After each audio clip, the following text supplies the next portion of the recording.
మనం బయట పడడం అదే దేవుడి ఇవన్నీ మీరు చెప్పాలంటే ప్రత్యేకంగా మేము ఉన్నామని మేము చెప్తున్నాం కదా. రాత్రి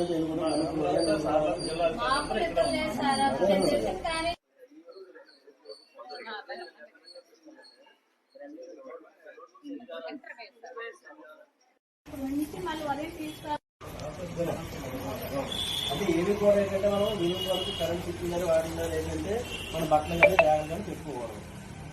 అదే ఇప్పుడు ఆ పరుపులు కూడా ఉంది మనకి. ఇప్పుడు గవర్నమెంట్ చూసే ఫంక్షన్ ఉన్నాయి సరే గొంతల్లో ఉన్నాయి, అవే బెస్ట్.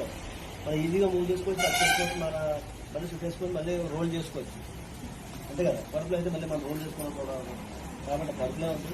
ఈ చెట్లు మా పాప మొత్తం బట్టలు కాగితాలు మొత్తం చెప్పి కాగితాలు మంచిగా కాలిపోయినప్పుడు మా పాప బట్టలు ఒక జత పోత బట్టలు కెట్టుకుని బట్టలు ఒకటే మిగిలేదు. మిగిలినప్పుడు కూడా మాకు ఏం ఇవ్వలేదు. మొన్న 6,000 అనే బట్టలు కాలేజీ ఇచ్చాను. అవన్నీ మళ్ళీ పంపించాను. మళ్ళీ ఏదో 5 రోజు నిన్న 7 గంటలు. సరే అది అన్నిటి సార్ పాపకి మొన్న కూడా అలాగే జరిగింది. బట్టలు మొత్తం కాలిపోయినాయి, ఏమీ లేవు. ఇప్పుడు కూడా అలాగే చేశారు.